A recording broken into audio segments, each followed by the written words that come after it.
All right. Sorry for the camera. This is my webcam. It's the best webcam you can get, but it's just nothing like the Canon. You guys can tell the difference. It does matter, but,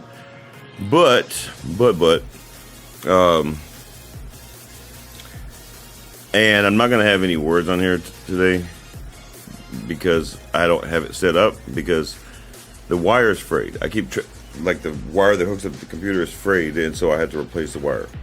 It sucks. And also, hi Denise. You guys got to understand something about camera work.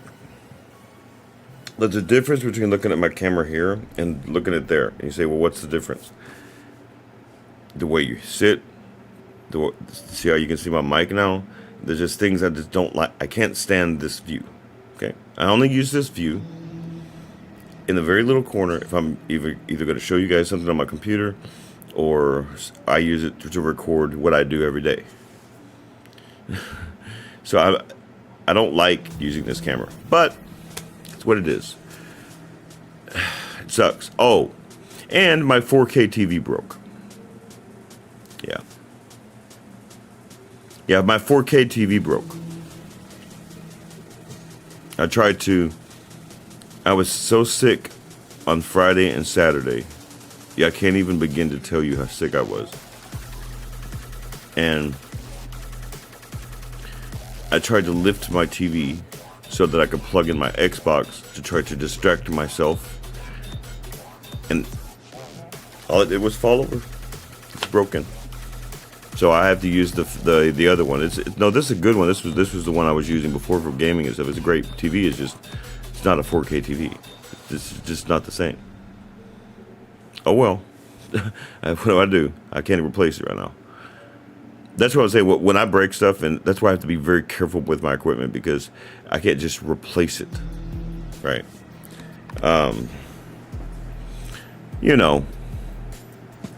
So anyway, so let me tell you guys about my last 2 weeks first, and then I'll talk about what has been on my mind.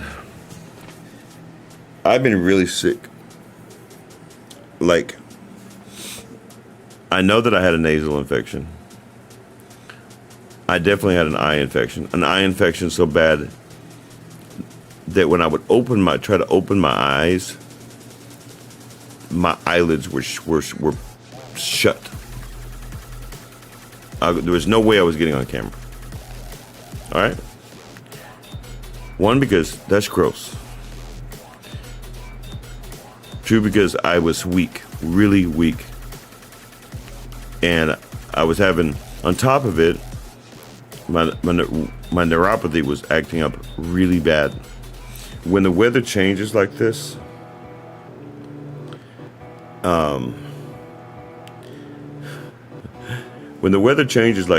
it ends up being bad for me.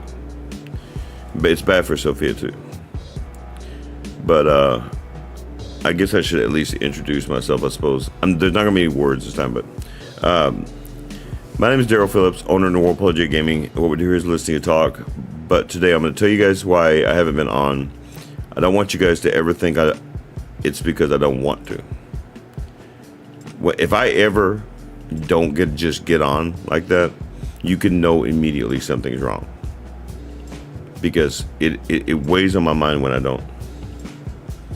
Trust me when I tell you that. It has bothered me every single day I've not been on here. Because I know, like I said on Facebook Live this morning, me and Dwan are at the treadmill stage of a business. What that means is, that's Dave Ramsey's terminology. It's a terminology of how do you know there's steps to running a business, to growing a business. If you're at the treadmill stage, that means you have to work 100% of the time or your business stops. When you sleep, no business. Do you understand? That's why I work so hard, because we're not there yet. It can't run itself. We have to run it. So when I'm not on, I wasn't even able to get out of bed. And then here's the messed up part. It was so bad, y'all. I slept outside damn near every day for 2 weeks. Yeah. 3-4 hours a night. I'd sleep in that chair. I couldn't even sleep in my bed. That was the only comfortable position that I could sleep in. It was awful. My legs are killing me now. My legs are paying for that. Thank God we got gabapentin finally. It's awful when I have to go through that. But then on top of it, I was sick. I was hoping to God it was just allergies, but it wasn't just allergies. I was sick. I had a freaking infection. It affected my eyeball and it affected my nasal passage. It's awful. Everything was swollen. This whole thing was swollen. You guys can see. I mean, look. These are all. It's awful. It's just, and so I still have my moments where I'm weak still. Like I had to go to sleep after my lives today, and I'll probably go to sleep after this. But just so you know, while I was laying down and while I was doing this, I thought nothing more than just like, if I can't get up and actually get on lives, what do? I can't just do nothing. Or this is over, guys. So what do? Well, I listen to the radio. I was listening to political stuff and things like that. Lots happened in 2 weeks.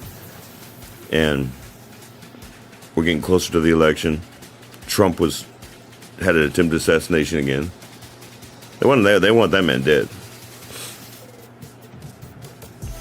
And I'm listening to all these different arguments, and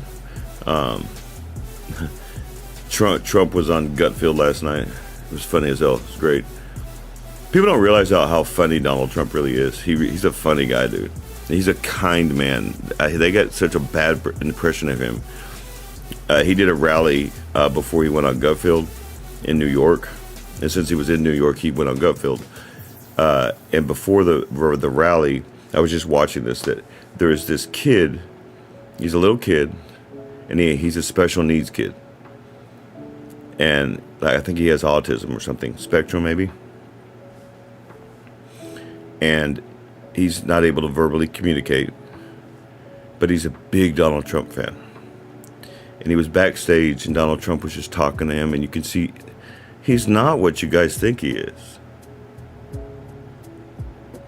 I understand what it's like to be accused of stuff, and people think that it's like me. I get accused of a lot of stuff that it's just not a true statement.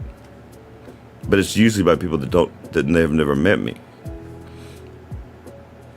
Because I am strong-willed. Because when I'm right, I'm not going to let you try to convince me that I'm wrong. People don't like that. You're not going to convince me that your God is my God, for example, when it comes to Christianity. You're not going to convince me of that. I know what the Bible says. If you want to have a Bible discussion, let's have a Bible discussion, and then I'm going to show you where you're wrong. I don't need to listen to you because you don't have an authority, especially if you can't prove your point to me. I don't have to listen to your opinion. My life isn't formed by opinions. My life used to be formed by opinions. You know where it got me? Homelessness, pain, suffering, jail time. When I listen to morons and their opinions, and I always second guess myself. I used to second guess myself all the time. Daryl, you're wrong. Daryl, you're wrong. Daryl, you're wrong. They're right. Always that. Never went with what I wanted to do. And so now I won't allow it anymore around me. You want to have a discussion with me? Have a discussion with me, right? That's the way Donald Trump is. I wouldn't be doing this for free if I didn't care. I mean, think about that moronic statement. Dude, you don't really care. Yeah, I know. I do this because I'm trying to rule the world. I'm a narcissist, remember? It's so dumb. That's what they think of Donald Trump, too. I think that's why I like him. Because he's so misunderstood. I think that people that don't know him, I think because he's a billionaire, people get jealous. And they're like, well, how can I relate to a billionaire? That's his special gift. That's what, Megyn Kelly. I don't know if you guys know who Megyn Kelly is. Megyn Kelly's used to work for Fox News. And she did not like Trump. She was one of the never Trumpers. She did not like Trump. She couldn't stand Trump. And she was one of the moderators during his debates in 2020, I do believe. Okay. And they had this big tiff going on, Megyn Kelly and Donald Trump. And Megyn Kelly did not like him. Could not stand his ass. Until she got to know him. And do you know what? Megyn Kelly outright says she's voting for him now. Megyn Kelly talks about Donald Trump all the time. That's who I was watching when I was watching the stuff from the rally, and she was doing highlights from Gutfield and stuff like that. Megyn Kelly's a big Donald Trump fan. Why? Because she knows him now. Because he has a gear switch. That's the thing. The best leaders that have ever existed have gear switches. So when you're talking to another person, as you're getting to know them, you have to know how to talk to people individually, okay? Now, there's a difference between talking to a person individually and talking to a crowd. To a crowd, you can't be individual. You're talking to a crowd. You're talking about concepts. But if you're talking to a person individually, you talk about those concepts in relation to their life. That's what I do with the ingredients and the steps. All right? So that's first of all. Okay? They're not dictates. They're just... Anybody is welcome to have a debate with me, an actual debate with me about why the ingredients and steps don't really work. But I'm going to point out to you that every single human being that's ever been truly successful at something, in great leaders of people, great leaders of men, they naturally carry it. The reason why I'm teaching it, because nobody does. I'm doing the same thing that the United States did. See, everybody gets it messed up because the education system is so messed up, and people don't even know their own history in the in my country. The United States did not create freedom.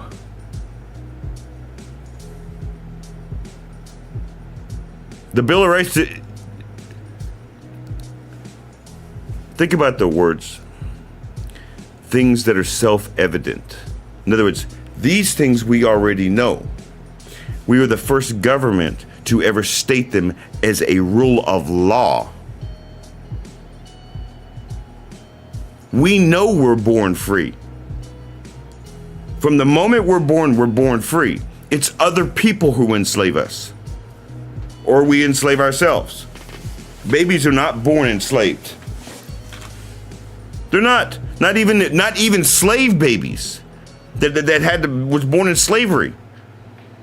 They're born free. They're babies. You're not born with a lock and chain. It's over time and dumbasses and everything else that treat you badly, that enslave you, or that you allow to be enslaved. That's what used to happen all the time. And so people just didn't think there was a solution to that. So people would accept kings that were assholes.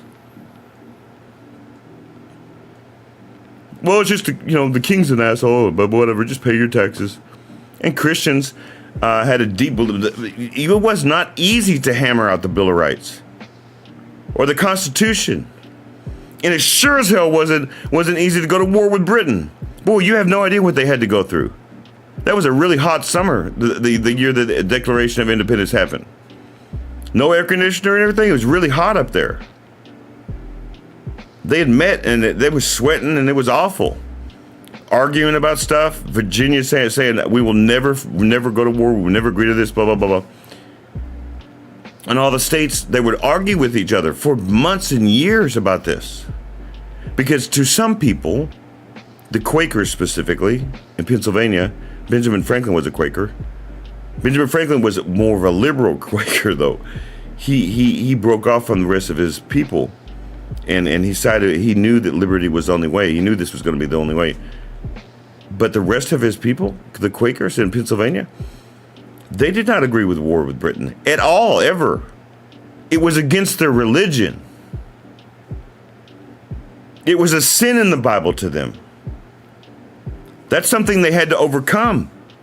That to some people, disobeying the king, and especially treasonous acts against the king, that was death.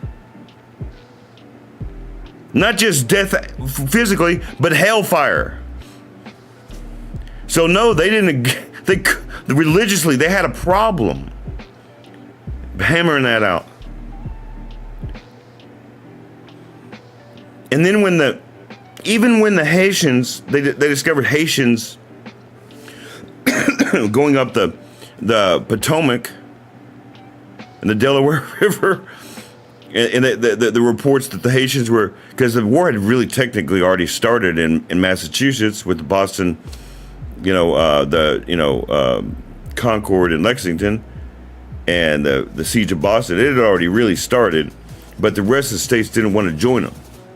That's what they needed to get. They needed to get all 13 colonies, their signature down to agree.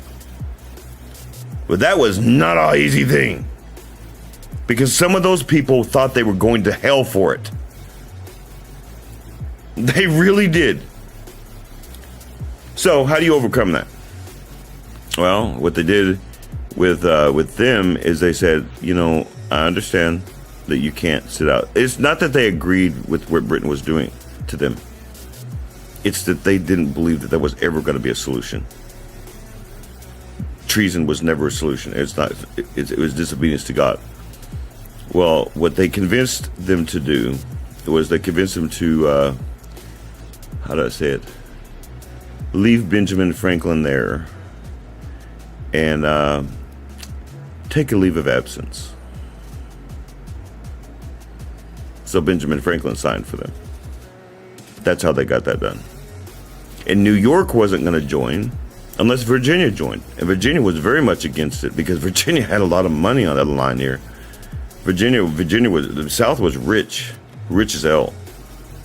Thomas Jefferson and all that.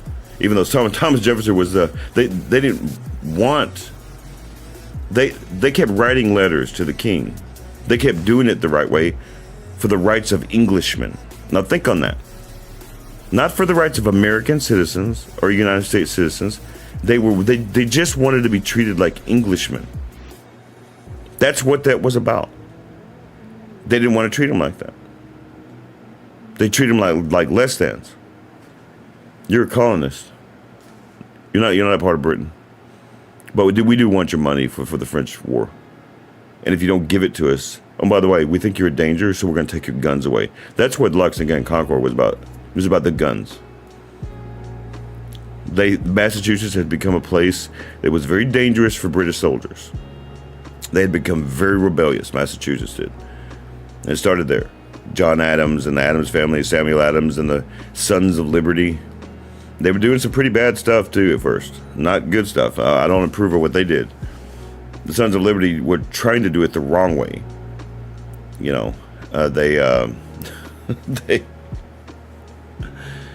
They were tarring and feathering people. People think that's funny, but you have no idea that's torture. They put tar all over your body and put feathers it. Makes it where your skin can't breathe, and some of them got lit on fire. That's how they, And Samuel Adams is responsible for the Boston Massacre. It was a fake story. That's why John Adams decided, Samuel Adams' cousin, John Adams decided he defended the British as a lawyer. That whole family was lawyers. I think John Quincy Adams also president of the United States. John Quincy Adams, his son, he sent him to Europe to go to school for being a lawyer too.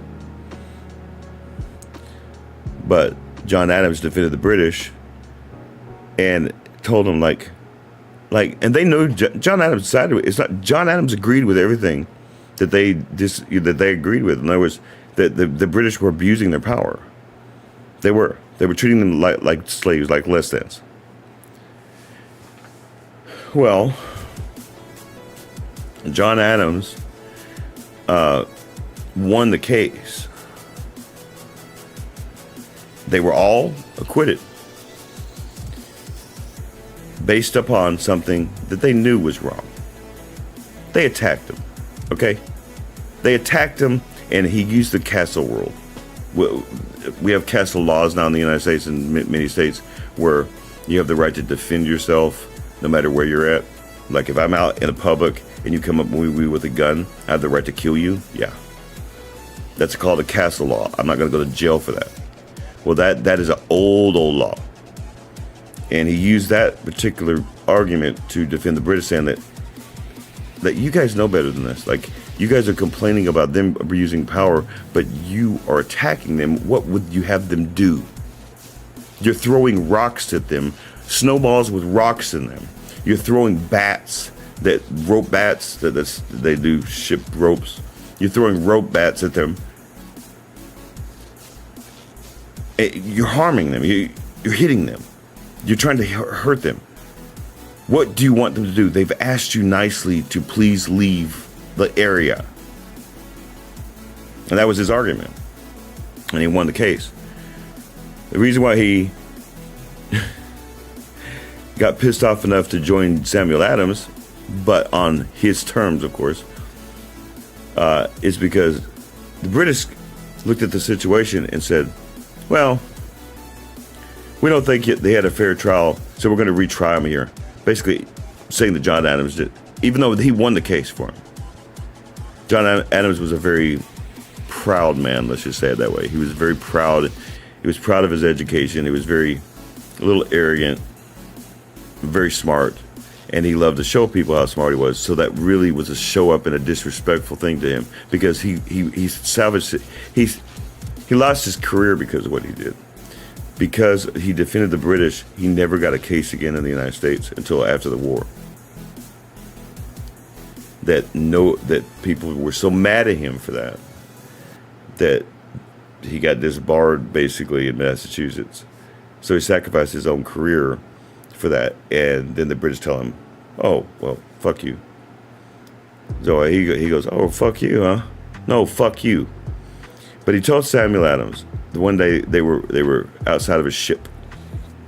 Okay, there's a reason why I'm telling you this story, because this is what I've been thinking about this week.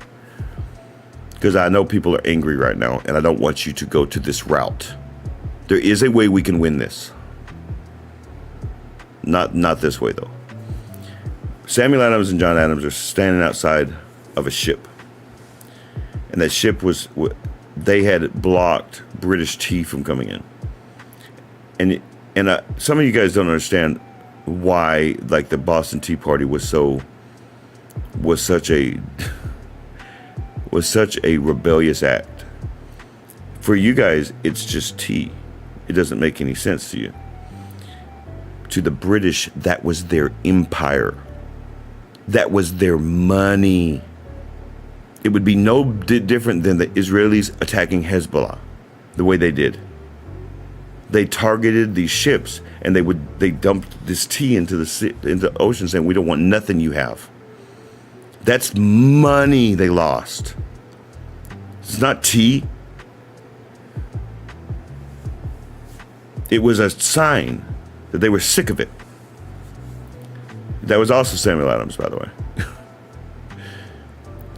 That was a good one, by the way. That's a good sign that let you know that you're pissed off. But this one wasn't. So Samuel Adams and John Adams are standing outside this ship, and this ship is unloading this British tea. And of course, there's a riot start beginning, and the crowd comes up there and tell them to go away, get away. What do they call them? Crabs.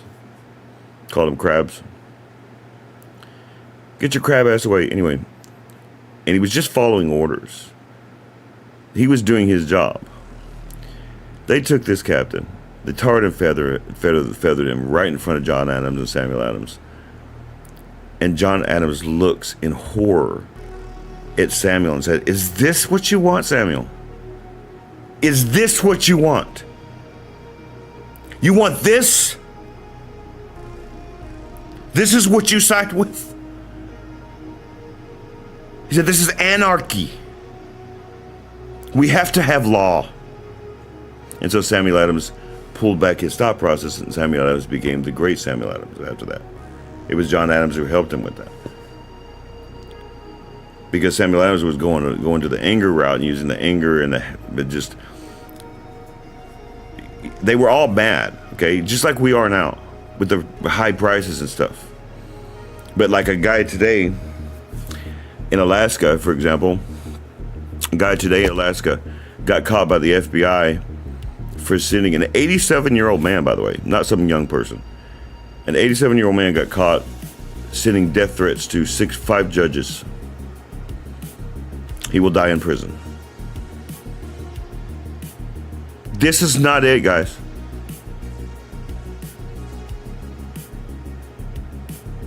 You're not even ready for war. None of you are. I know a few people are, but a few people. You don't want that right now. There is a way to win this without that. There's a way to disobey without that. If you want to show your loathsome, it's okay, Lori. If you want to show your anger, fine. I get it. I'm with you. But let me show you how and not go to jail for it. Not yet. Well, it's still savable. How you doing, Lori?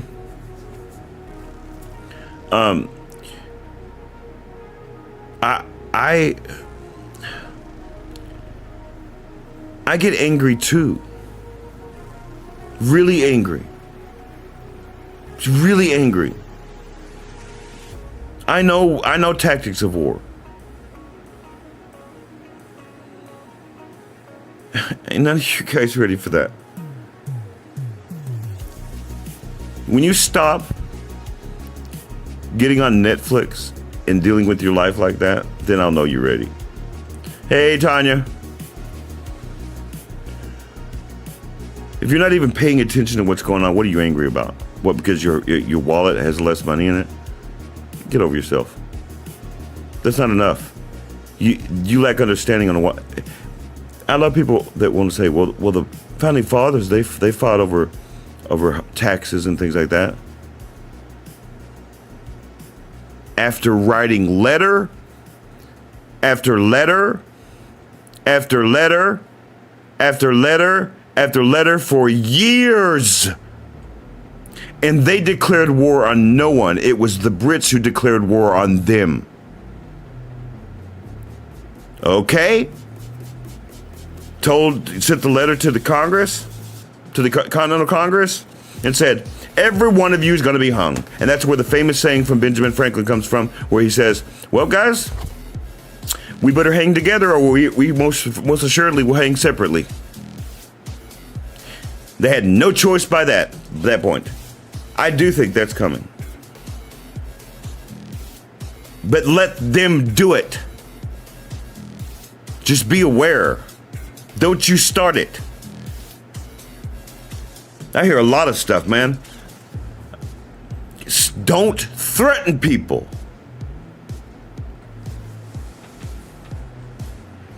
What is a threat anyway if you ain't gonna frickin' do it? Shut the fuck up. Words don't mean nothing. It don't harm nobody, dude.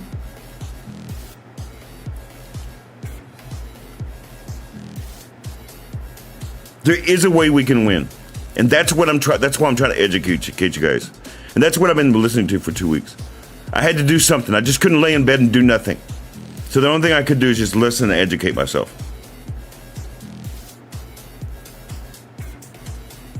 These,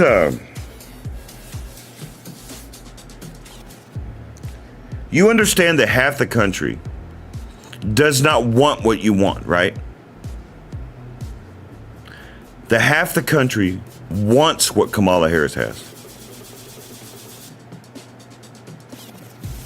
You need to get your mind around that she can win. That's first of all. If that scares you, do something about it. See, Texas can do something about it. And I'm talking to Texans now. You check this out, dude. You know what you need to do. All you Texans out there, we don't have to endure this. The rest of the country, they want to do it, let them do it. We don't, though. 30% of the military is right here in Texas, and they do not side with Kamala Harris. Now, I'm sorry if that had angry undertones. Not really. Let them do it. Texas will be fine. Let them come in here with the military. Good luck. We will never let you have it. There's so many people with guns in Texas. We will never allow you to take our shit. That's what she wants too. She wants a mandatory. That's the one that scares me. That's the one that will start a war.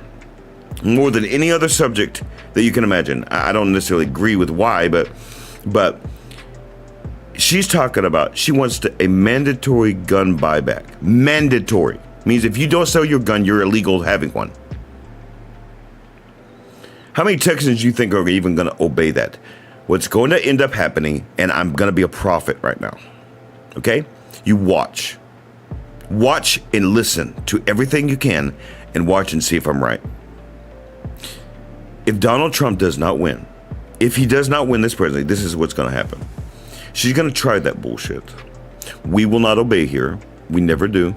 We always create laws to counter the federal laws. She will send the military down here to make sure that we do, and that's how the war will start. Period. You better have a goddamned plan. It's fine to go have fun and all that stuff, but you better be paying attention to your surroundings. This is not a time anymore to play around. This country is not the country you think it is. Not anymore. And it hasn't been for a long time. You know, I was listening to, I'm sorry to sound like I'm an alarmist, but I can show you what I'm talking about. I mean, like, I have proof of everything I'm talking about. So it's not like I'm just talking out of my ass. This is what I've been listening to all week from Fox News. This isn't from some person that's some conspiracy theorist. This is stuff from Fox News.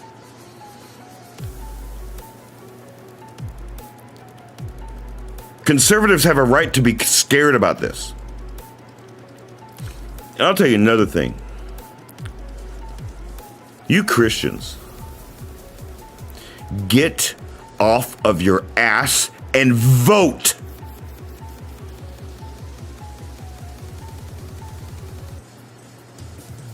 I get why you don't. I don't understand it. You'll complain about the way the country is, but you don't vote. Why? Why? Because you're a part of the kingdom of God? Think it doesn't matter? Well, technically, spiritually, it doesn't. So they're not wrong on that.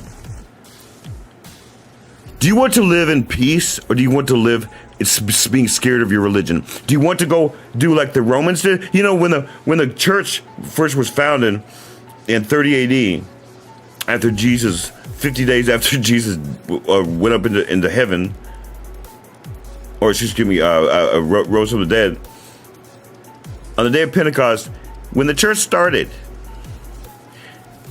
Christians had to think about this life. I want y'all to really think about this, okay? Now I'm talking directly to Christians.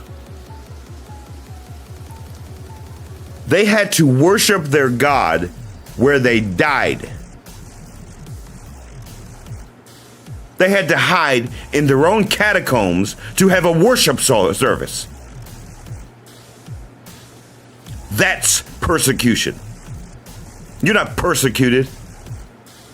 You don't know what persecution is. Christians that live in Egypt are persecuted.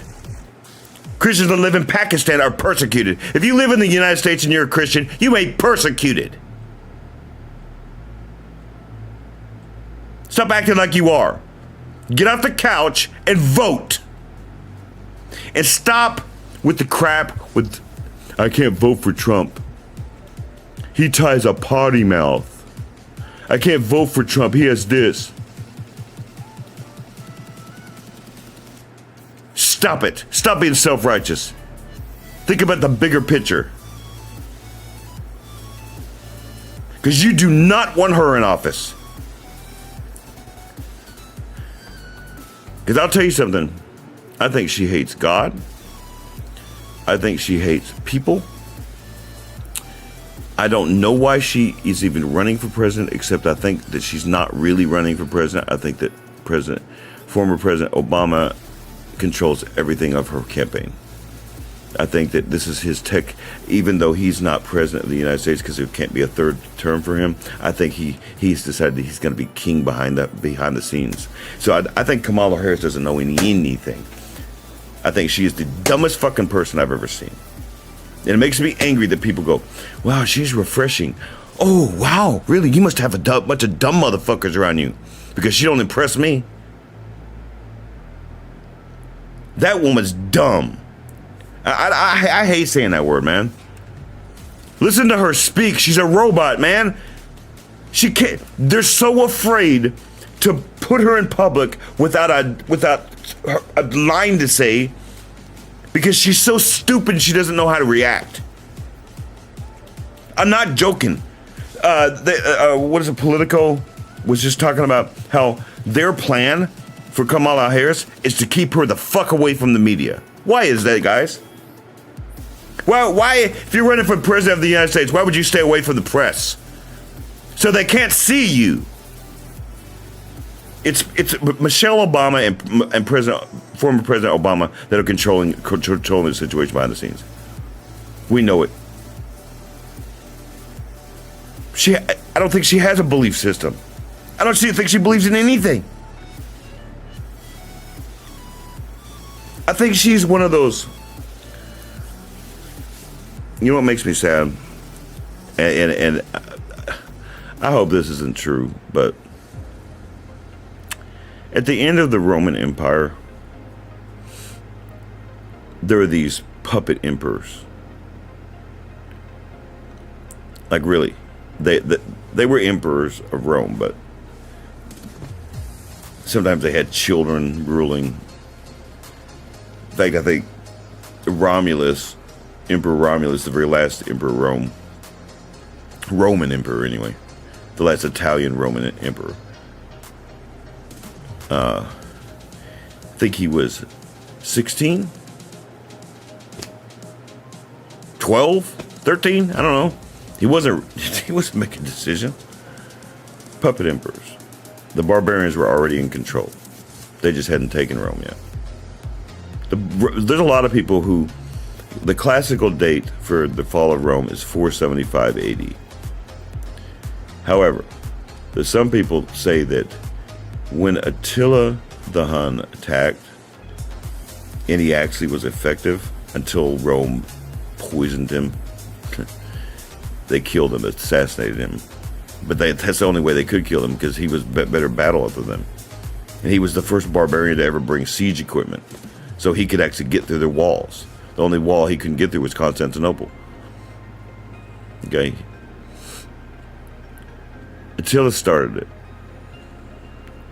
Now he died. And Rome was somewhat peaceful for a little bit. But the barbarians that they sided with to help them with Attila decided Rome was so weak that Attila realized something about Rome. That they were what the Chinese called a paper tiger. You ever heard of a paper tiger? A paper tiger looks like a tiger. And when you first see it, you go, oh, tiger. So you realize it's a paper tiger.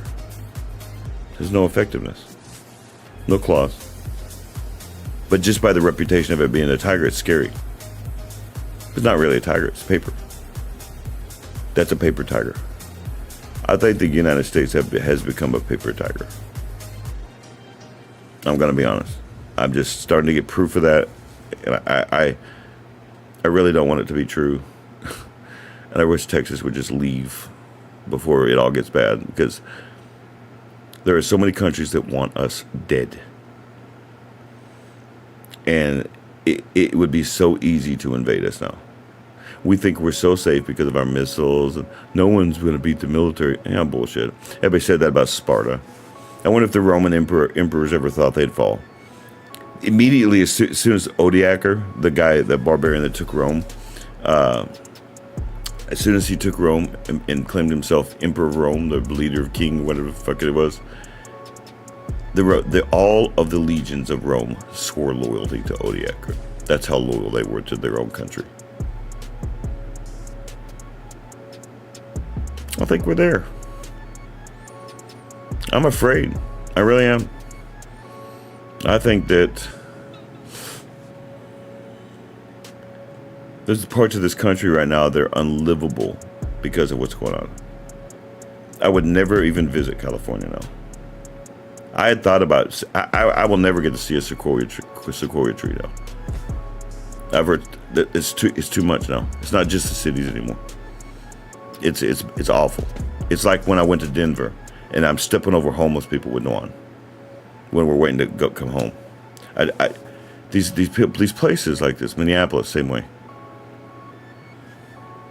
If you've never seen that before, you should go to those cities.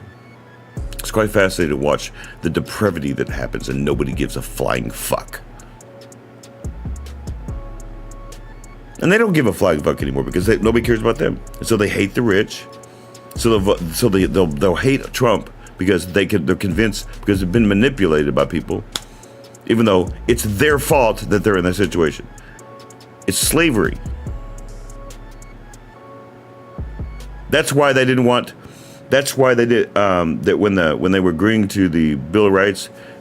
That's why that the abolitionists wanted the slaves to be counted as zero.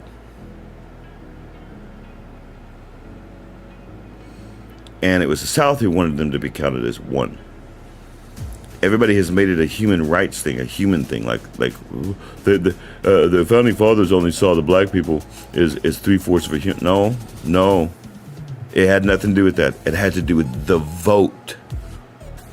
The problem is there's too much liberal education.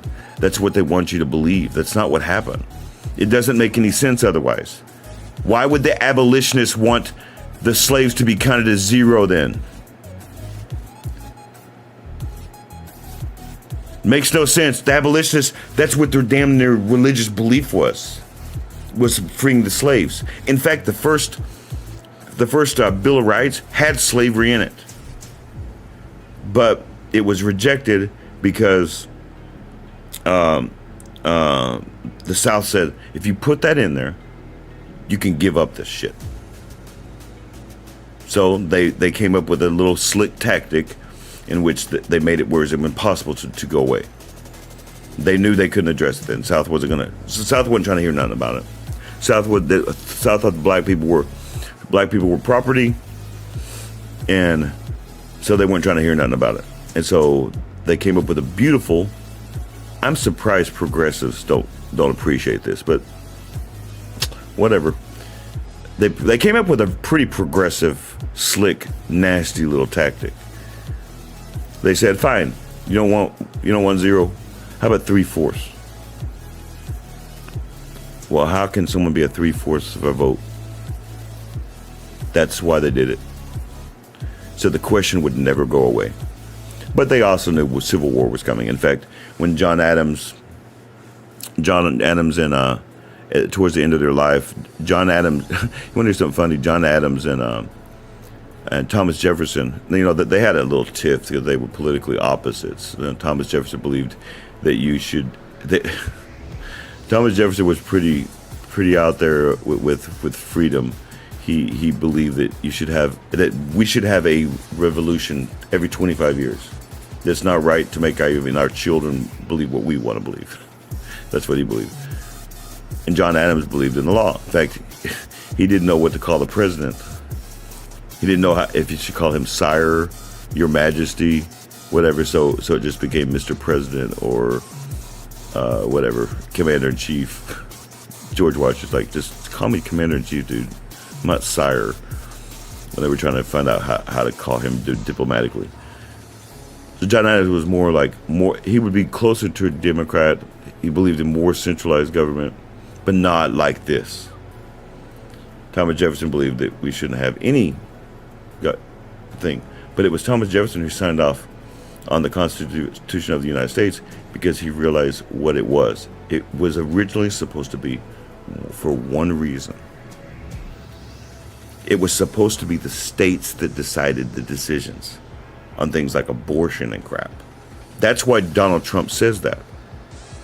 Donald Trump is actually more of a founding father than any president I've ever heard. One of the reasons why he put it back, he didn't strike down Roe versus Wade, guys. He left it up to the states, which is what the founding fathers would have wanted. He took the power away from the federal government. That's what they're mad about. They don't care about the babies or the freaking abortion. They don't care about none of that crap. It's about power. Dog. Y'all need to study history better. And that's the problem. That's why I want to teach all that, because that's how I can know this stuff. It's not that I'm a prophet. It's happened before. Thousands of times. This is so old to me, it's not funny, man. What's going on right now is it's like, does anybody study history that you're not being as smart as you think you are with these little tactics and shit? The only thing that makes us modern is the modern technologies we had. That's it. It's the same human beings coming up with the same decision. It's just how we're using the stuff sometimes.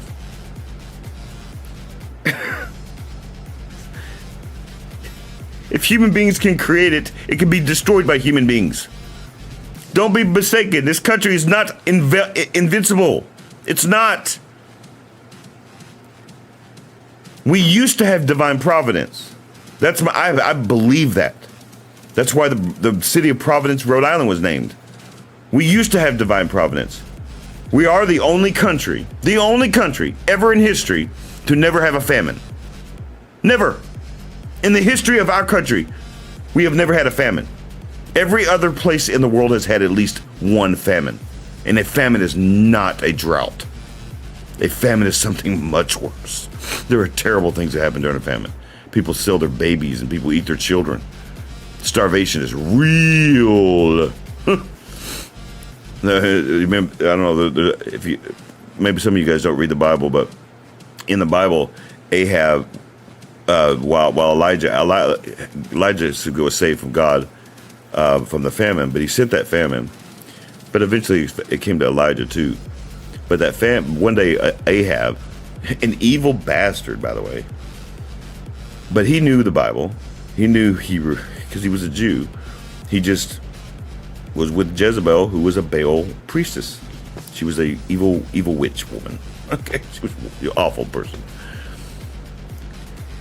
He was walking across the wall one day, and these two ladies come up to him, and she says, and they had a complaint for the king. The king needed to decide something, and he's like, "What's wrong?" And they're in the middle of this famine. It's awful. She says, "Well, we were hungry, and we decided we were going to eat each other's children, and we ate her child, or we ate my child first, but she won't give her child to me now."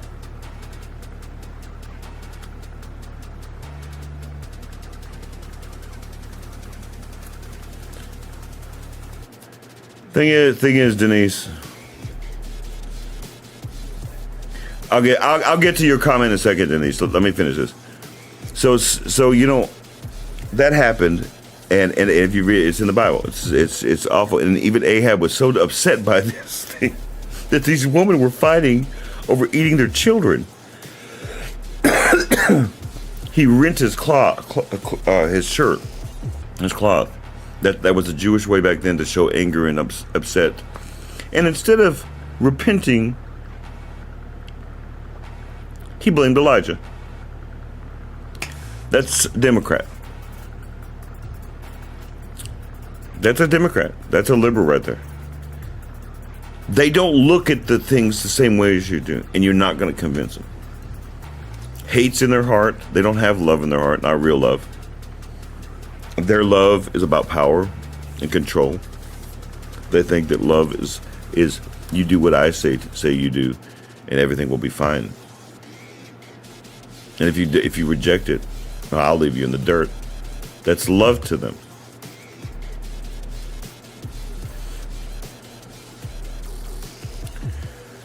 You know, and going to Denise's comments,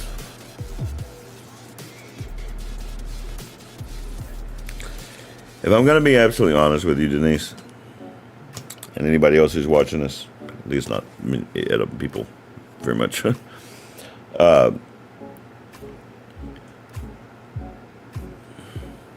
half this country already is, Denise.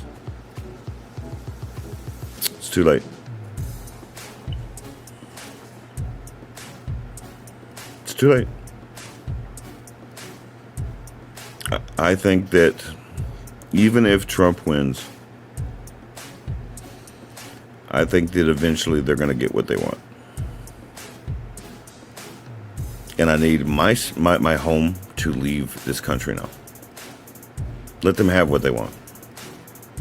Oh, they'll fight for Texas, though. See, unlike what they try to paint us as, see, liberals and Democrats and things like that will try to paint Texans as being racist. The United States would go dead broke if they didn't have Texas in their life. We have oil here. We can drill our own oil. If we were to break off from the Union right now, we would be the 10th richest country in the world. Immediately. I'm not worried about Texas. I'm worried about my friends in Wisconsin, though. And I'm worried about my friends in Minnesota. Yeah, Denise, it is too late. It's way too late. That's where this country's going. Well, most of the country, not all of it. It's not all of it. The thing is, it's not all of it. But some people live in places that California will never change.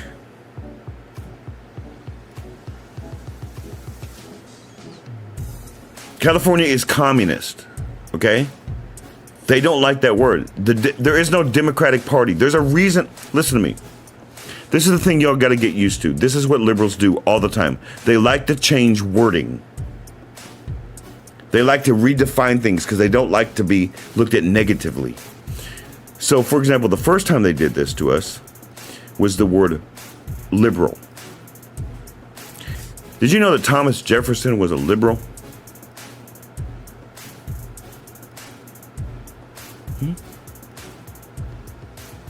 That's why Hillary Clinton, when she ran for office in 2016, could actually have the balls to say she's a liberal like Thomas Jefferson in her presidential speech when she was trying to go against Trump. That's why she could have the balls to say that, because technically she's right. The word, anyway. Thomas Jefferson was not a liberal like her. They stole that word because the word socialist became a naughty word.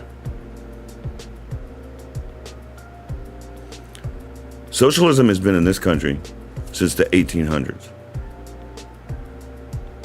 Socialism has been in this country for the 1800s. This isn't a new thing. This is the problem with people. They don't understand history. Didn't happen yesterday. They came up with what they called it the 100-year plan. They knew it was going to take 100 years to change this country. And they've almost arrived, if not already. They've arrived to the 100-year mark. Their plan worked out perfectly. It was a brilliant plan.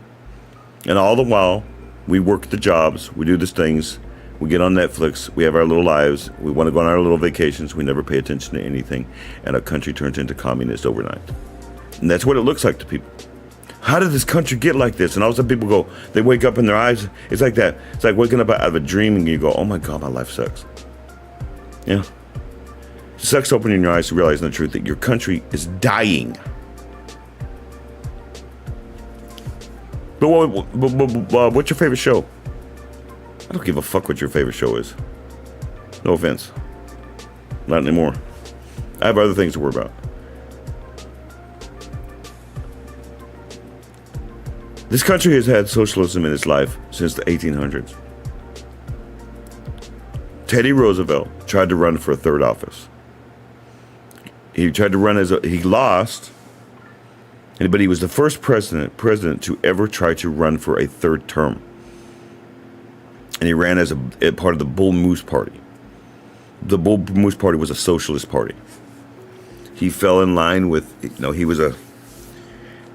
had good intentions at first. The old saying, good intentions are the pathway to hell. He loved the country. Teddy Roosevelt loved the country. Do not be mistaken.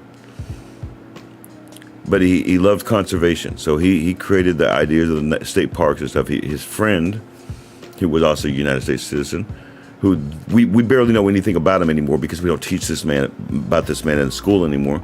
In fact, I'll be honest, I have to go look it up to find out. But he's the father of conservation. He became friends with Teddy Roosevelt, and the father of conservation came up with the premise of eugenics.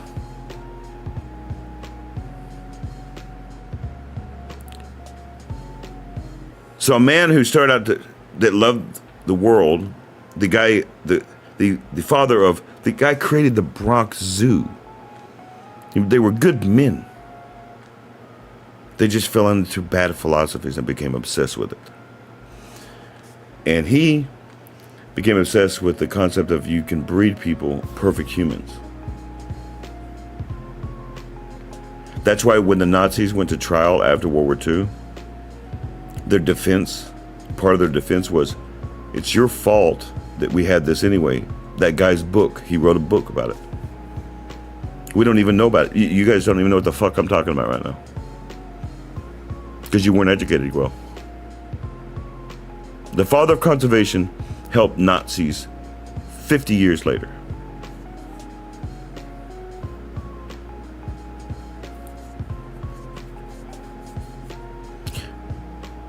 That was then.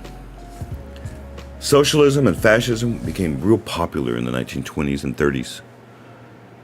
In fact, I can show you black and white pictures of New York City, and it looks like Berlin, with giant Nazi flags in it. Yeah, it was real popular. Real popular. Mussolini was loved until he betrayed us. Then he was hated. And then socialism in our world became a really bad thing. So FDR, who succeeded in running for a third term, unlike his cousin Teddy, FDR succeeded and then died in office. He was as close to a king as we've ever had. FDR was. But you're never going to convince my grandmother of that. My grandmother will tell you how great FDR was and everything else. He did this for the country, he did this. No.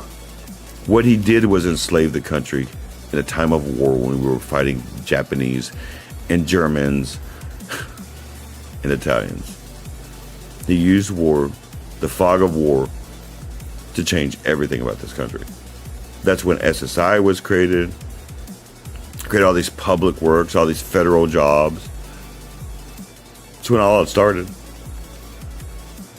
Food stamps, food line, all of it. Yeah, he helped real well. You have entire generations that don't know what anything is but a food stamp. Entire generations that have lived on food stamps since the 1930s.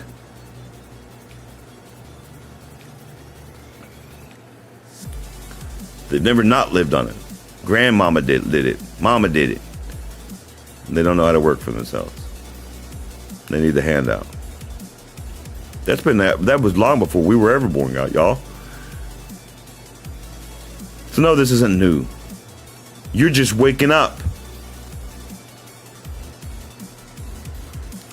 Well, good morning. My name is Daryl Phillips. I'd like to educate you now on the world that's actually in existence, not the world that you would like to live in. The world you would like to live in doesn't exist right now.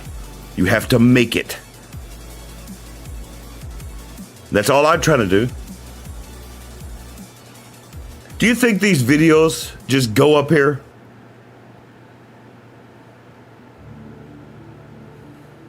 When I was sick for 2 weeks, I didn't ask nobody for help.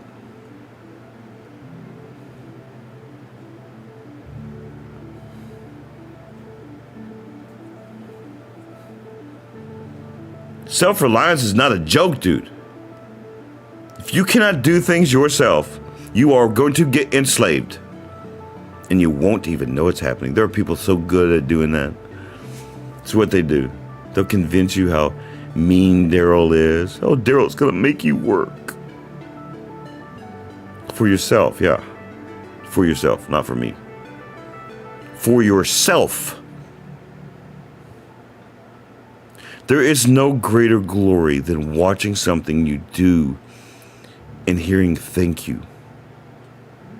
When you guys say how good I do on here, when you guys say, tell me thank you, do you have any idea how much that lifts my heart? I don't need any other help from you. I need a lot of help, actually. Tanya's going to help me with that, and Denise when she starts living here, and Dwan when he starts living with me. But the help's coming. The Calvary's coming. But for now, it's me. So for 2 weeks, I don't work, and these are the thoughts I have in my head. And I just was thinking about what I want to talk about. I didn't want to talk about me being sick for 2 weeks. Now, I love you guys. I know that's hard to believe sometimes, I love this. I love being able to educate you guys. I love it when you guys go, wow, I didn't know that. I love that. I love the reaction of when I know that I've taught you something today. I want nothing more than to work as a team, and then we can change things. Now, I can't do it by myself. I can help educate you, and then you figure out how you want to fit into this. But that's all we're trying to do here. I'll never let one of my friends, with the exception of Denise is in Brazil. I can't help her right now. That's why Denise needs to get her ass to America. That's okay. Denise doesn't know this. Oh wait, she's on here. She'll find out. I know. She's gonna come here for a month next year. I'm gonna lock her in a closet. She's gonna miss her plane. What? It's a plan. No? Is that kidnapping? I guess. No, but seriously, other than Denise, Tanya's in Fort Worth. Do you think I wouldn't get in an Uber if Tanya needed help?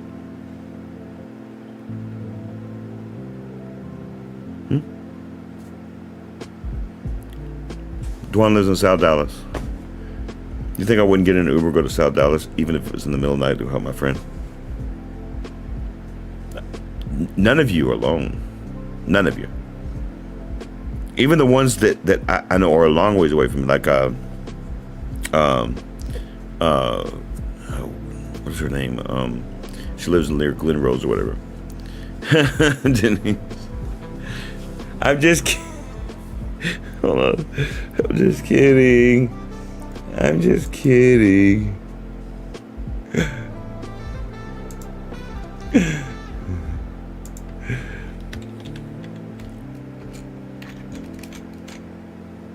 Oops. Hold on one second.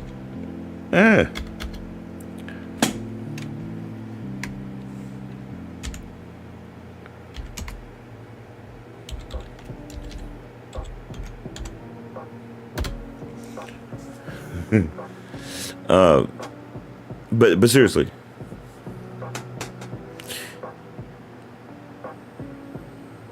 you're not gonna gain courage by yourself. It's hard. Going against a monster, you're not gonna gain courage.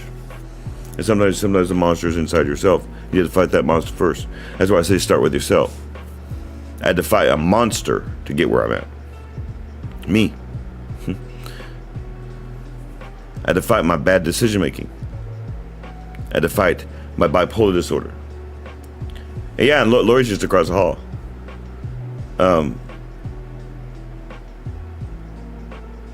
So I had to fight all of that. I've fought for so long, I don't even know how not to fight.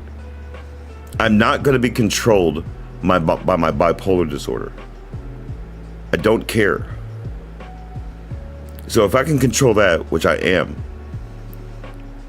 then there's no one going to get to me. Well, I want you guys to have that kind of strength.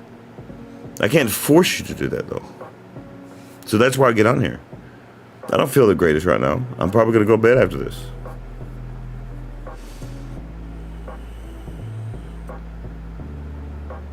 But understand that I will never not just get on. Everything I do, it's towards that goal. Sometimes it's small, sometimes it's big. But this is never ending. Until I die, this is never ending. I hope to God I can find somebody to grab this and take this after I die and continue this on. But I know the truth. I mean, I'm never going to see what I want to see. There's a long-term term or goal. I mean, it's really a never-ending goal. But as far as where I want to be when I do breathe my last, I'd like to get that one at least.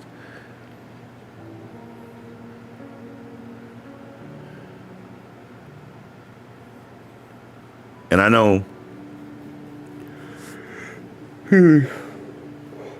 that no one can accuse me of being lazy anymore. That at one time I was dead, then I was lazy, or lazy, not even the word for lazy, more like, I was like a paraplegic in my head,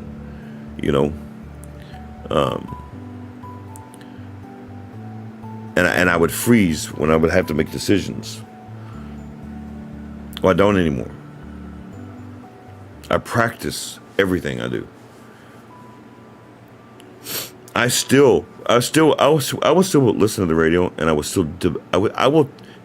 literally will listen to the radio, okay? And when I have a thought, I don't get on here, I speak it right there. I don't care how crazy it looks. It helps me understand the arguments and how to counter them, so that when I get on here, it's good practice, great practice. So I will go, the moderators and blah, blah, blah, and all this, they'll watch. I know that's crazy, though. No, it works. That's why I'm getting better on here. But I use everything that I can to try to teach myself how to be someone that y'all can follow, and then y'all yourself can be different. So that when you get looked at in the eye and you're told that you're less than, you can tell them to go fuck off. Anybody ever approaches you and looks at you and says, well, you ain't nothing, you can look at them and say, go fuck yourself. Straight in the eye, man. Say, go fuck yourself, dude. And speak to me like that, and you get a taste slapped out of your mouth. I'm serious. You ladies especially. There's people who look... I know how it is, man. Some guys are assholes, man. Some guys are going to look at you like, well, you're a woman. What do you know? If I was a woman, I would slap the taste of a dude's mouth like that. I mean, I'd be one of those violent women in jail all the time. Seriously, there's no way I could let somebody talk to me like that. But I want you guys to be stronger, and I want you guys to use your talents and understand that your weaknesses don't have to be weaknesses. Because all you have to do is come to Daryl, and I highly doubt my weaknesses are yours. I'm pretty sure that there's something I can help you with. That if there's something you're failing at, or something that you're understanding, or that you don't quite get, that you're not really that good at, I'm sure that I can figure it out. I'm always here. Ask me questions. I'll always give you an answer. If I have the answer, and if I don't, I'm going to go look it up. I will. That's the whole point of this. So, just think about that. I'm going to get off here. I'm going to try to work for a little bit. I'm hungry again. Stupid, right? Anyway, I don't know why I'm hungry. Whatever. I think I might go have a piece of cake. I don't know. Be safe, guys. Okay. Be safe when you're driving. Be safe when you get there. Right.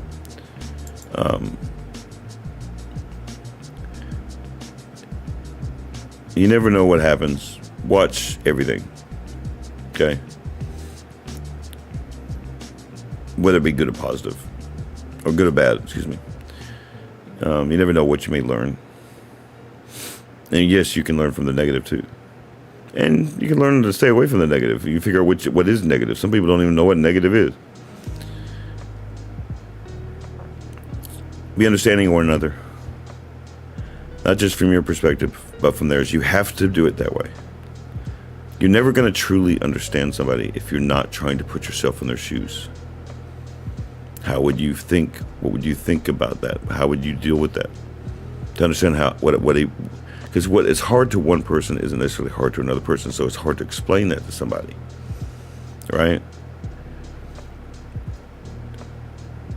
And you can't expect everybody always to come to you.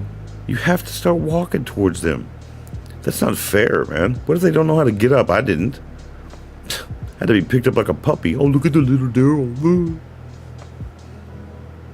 Well, it's true. Be understanding of yourself. That's what I've had to learn this last 2 weeks. It's been frustrating.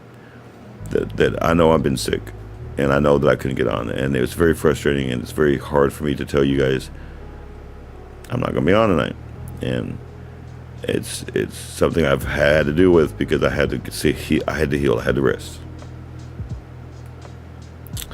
Remember, life is fleeting. You're not promised your next breath. Take now. Go outside your box. Learn something new, and then maybe you'll learn something about yourself. You never know what you may learn. And until tomorrow, may the Lord light guide you in all things.